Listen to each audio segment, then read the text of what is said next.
Well, we are back at Horse Guards Parade, but we're actually going to be moving into my favorite park, St. James's Park. Right in there. But before we get there, this is the First World War monument to the Guards Brigade, and we see all 5 regiments of the Guards Brigade represented here, and you have the memorial wreaths laid for the Grenadier Guards, Scots Guards, Welsh Guards, Irish Guards, and the Coldstreams on the end. And they are all represented here, and you can actually see some Second World War bomb damage on the First World War memorial.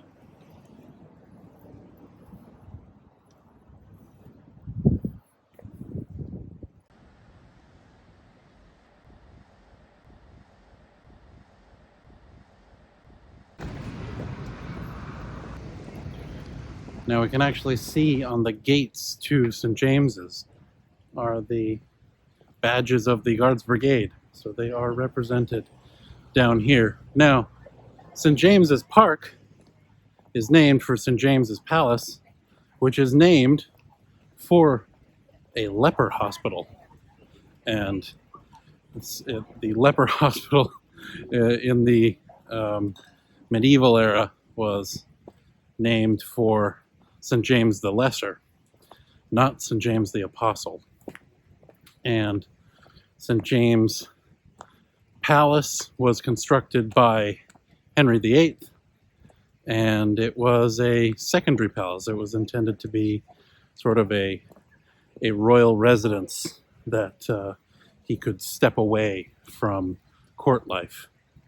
And St. James's Park, for the longest time, was fairly wild and fairly swampy.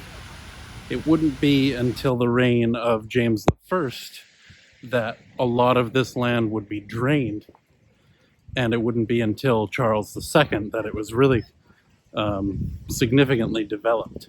Now, I've chosen a very English day for a walk in the park, which is great.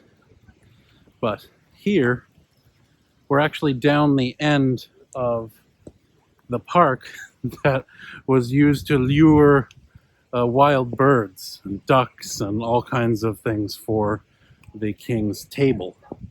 And they had these cages that would be used for lures and all sorts of things to trap fowl for the king's table. But in the reign of Charles II, who had, of course, because the vicious and ridiculous gentleman Oliver Cromwell had made a disturbance in England,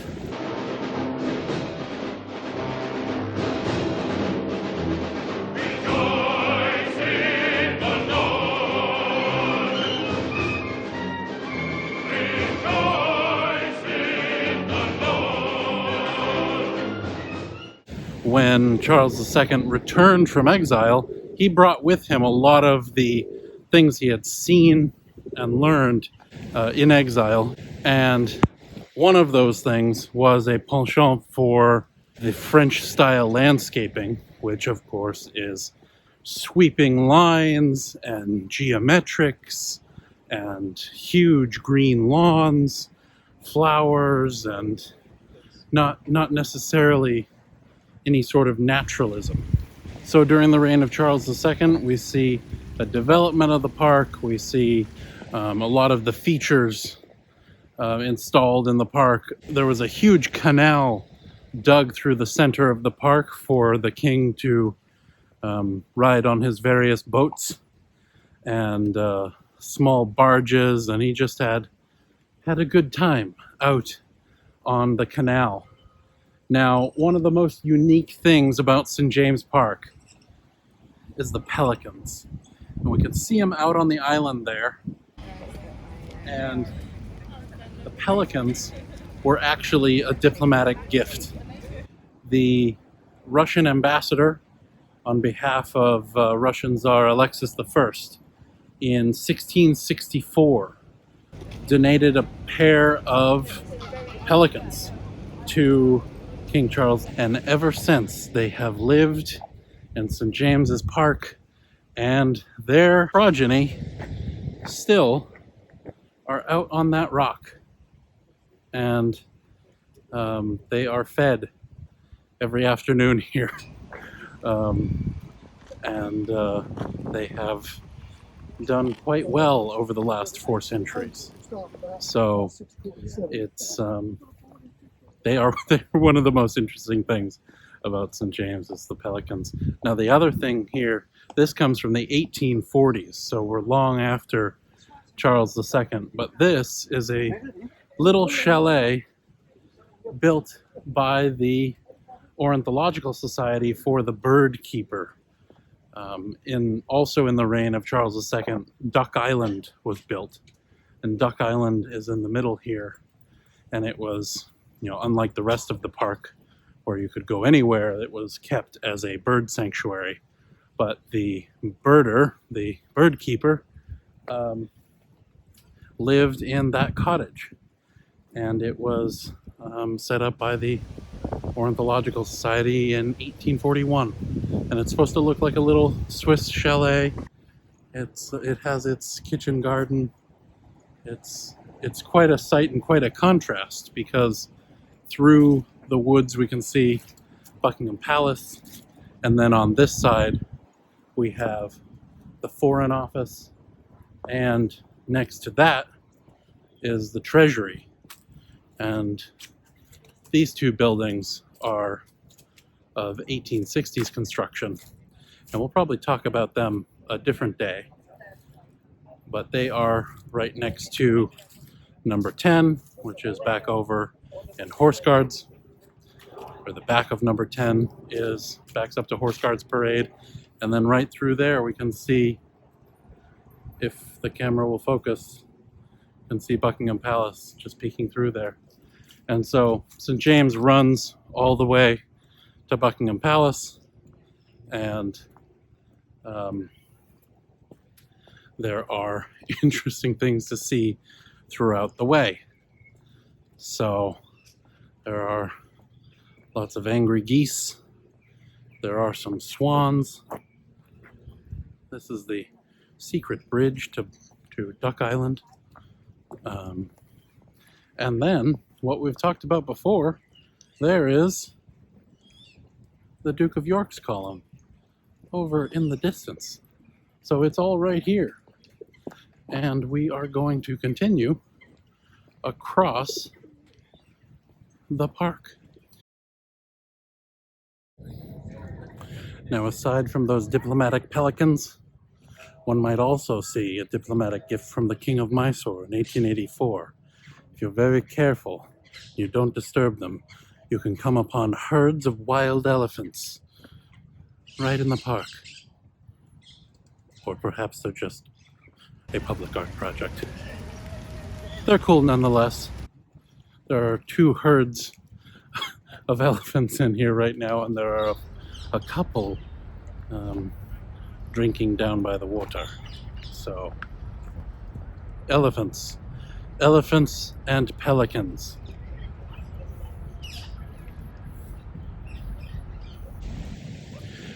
Now, in the reign of Charles II, we have the French influence and the long sweeping vistas and avenues of trees. But by the end of the Georgian era, under the direction of the Prince Regent, who would later become George IV, they wanted something a little more English. And Nash was employed to remodel the park in a more English and a more naturalistic style. And that's what we see today, is these separations with different shrubbery and an attempt to make each little part of the park its own enclave.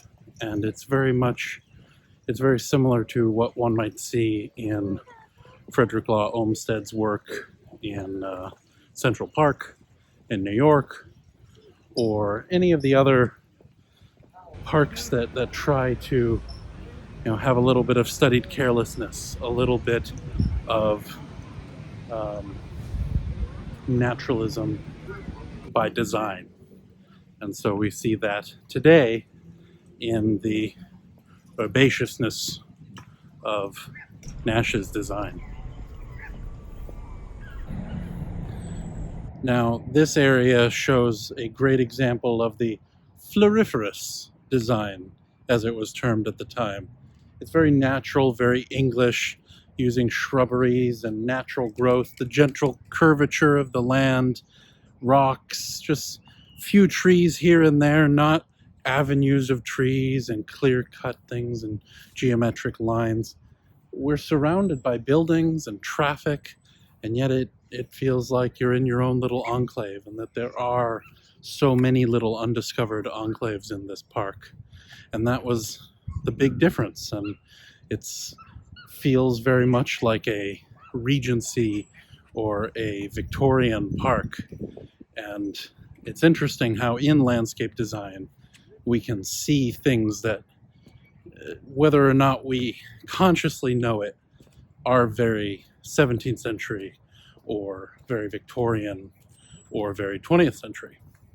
And so this is a great late Georgian Regency park with some influence from the different eras, but it definitely has that that studied carelessness and that natural beauty that the Prince Regent and his friends were going for in the 1820s.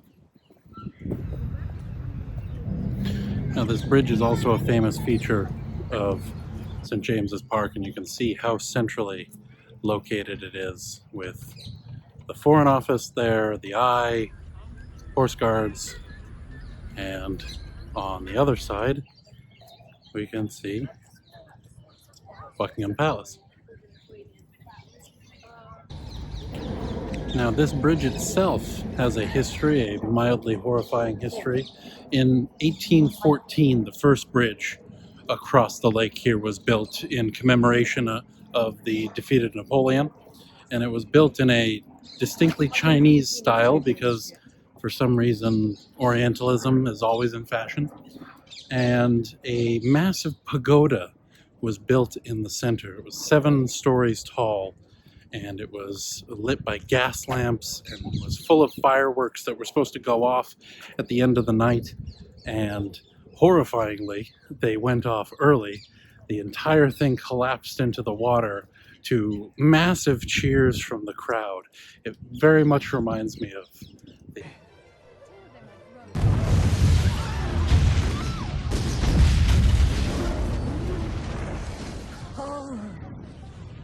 fireworks, lovely. another wonderful, completely historically accurate movie. But in 1857, a glorious, very Victorian cast iron suspension bridge was built across here, and that is just perfectly Victorian. I love the way it looks. And that survived for 100 years until it was replaced by this very minimal design. And this is called the Blue Bridge because it was just supposed to blend in with the park. It wasn't supposed to be particularly obtrusive like a giant cast iron Victorian bridge.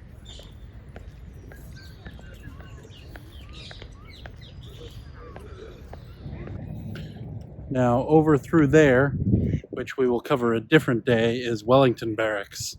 Conduct their changing of the guard over at Buckingham Palace, which is just around the corner here. But Horse Guards back that way, and now up this end, the infantry end of things, Wellington Barracks. And there are so many other things that we can see in every direction in the park, but I am going to bring you to what I will call the underrated monument. It's a new monument, but it's an underrated monument in the Mall over here. Not very my era, but a very interesting memorial that's over as part of the Mall here. Now, Her Imperial Majesty is right over there in the middle of the road, on the way to Buckingham Palace, but we are going to begin going down the Mall.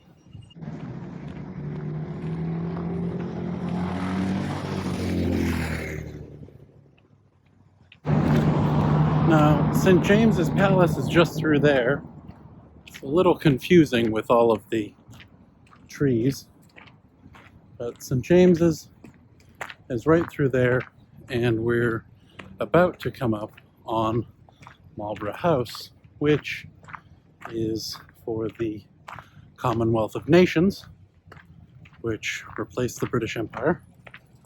An exciting gate. I do love the symbolism of these gates, with the English rose in the center, the Scottish thistle on one side, the shamrock of Ireland on the other, and all three combined in the middle. No leaks on this one.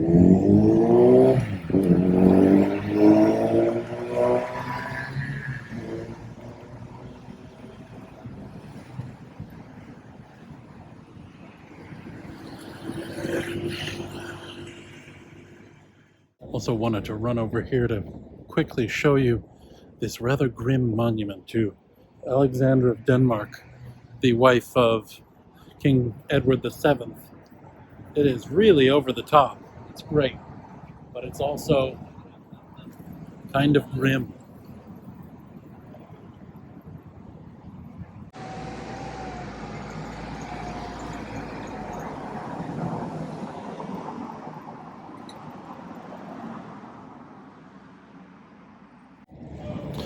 And I'm just going to briefly jaunt over here to show you the front of St. James's Palace. St. James's is over on the left here, and Marlborough House is behind these walls on the right. And we're going to cover a little bit more of something over here in a different episode. But over here, the front of St. James's. Now these gates over by St. James's Palace actually have the badge of the Coldstream Guards on it, and the spear points, the spontoons with King George IV's cipher on them.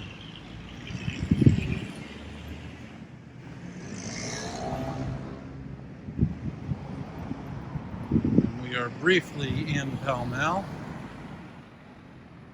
to see the 1832 clock and the front gates of St. James's Palace, or at least this gate.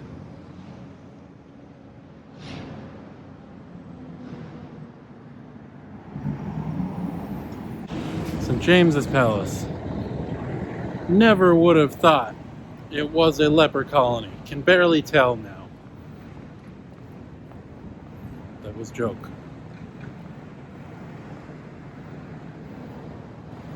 And now we shall continue our journey into St. James's Park. Well, alongside St. James's Park, along the Mall.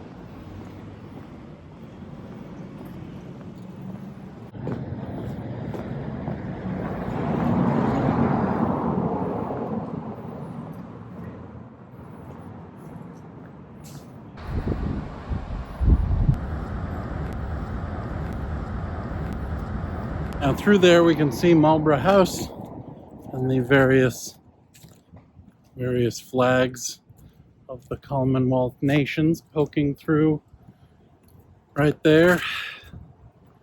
But that is not what we are here to see, much as I would like to talk about the flag of Zambia for a long time.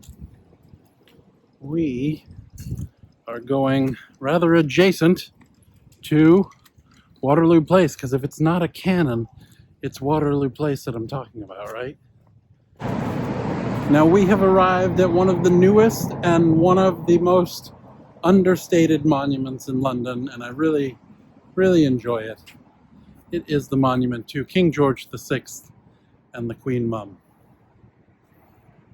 You can see Her Majesty the Queen.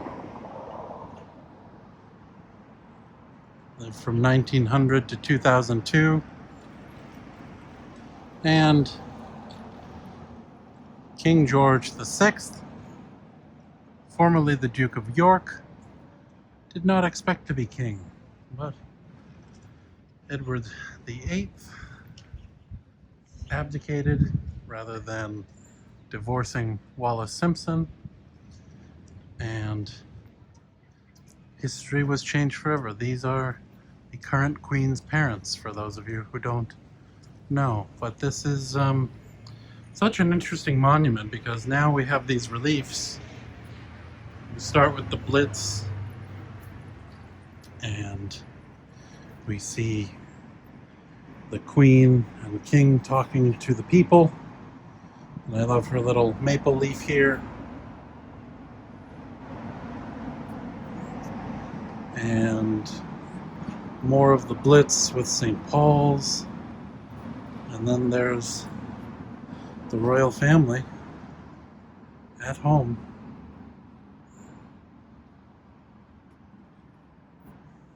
And that's on one side.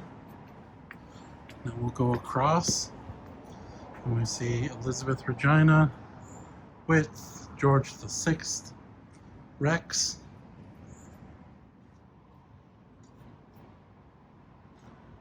And I like that they've both chosen to be put in the robes of state. And this side we see her a bit older, talking to the veterans, the royal ascot,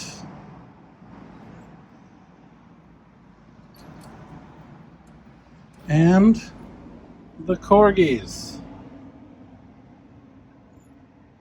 The Queen Mum loved her corgis.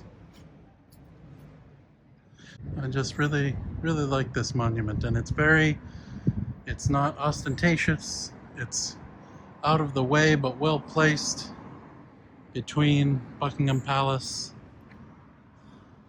and over there we got Admiralty Arch and Trafalgar Square, Horse Guards through there. Just a very serene place that's quite out of the way.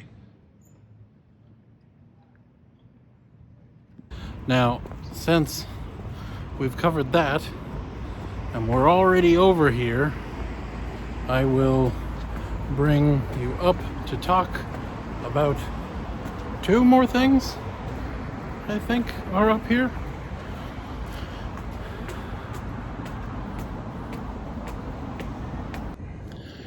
So this was completed in 2008.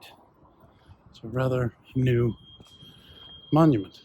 Now, this is Carlton Gardens, and number 2 is usually, but not lately, the residence of the Foreign Secretary. Lord Kitchener actually lived here for a while. There's a blue plaque. But my quest to bring you here has not to do with British history, but with the insidious French, our erstwhile allies. Because this area was essentially the seat of the French government during the Second World War. And over here is a glorious statue of Charles de Gaulle, and with recent wreaths laid for it.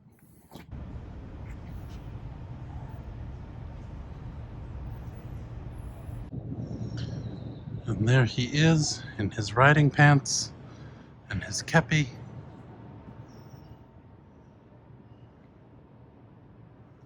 And here we can see how this was the headquarters of the Free French during the Second World War.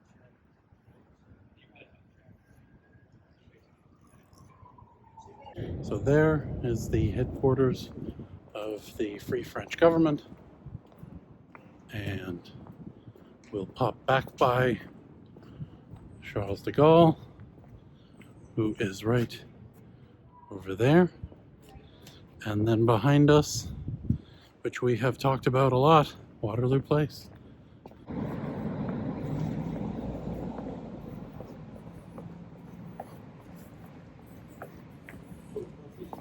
Well, with the Queen Mum and King George VI behind us, it's as good a place as any to end our walk through St. James's Park and our brief jaunt over to Carlton Gardens. I'm Daryl Rivers, known in genteel circles as the Lord Rivers. We've covered a lot today. We've covered landscape design history, memorials, monuments. There were exploding bridges, pelicans, elephants. Let me know what was your favorite, and let me know what should be next on the docket of the Ministry for History.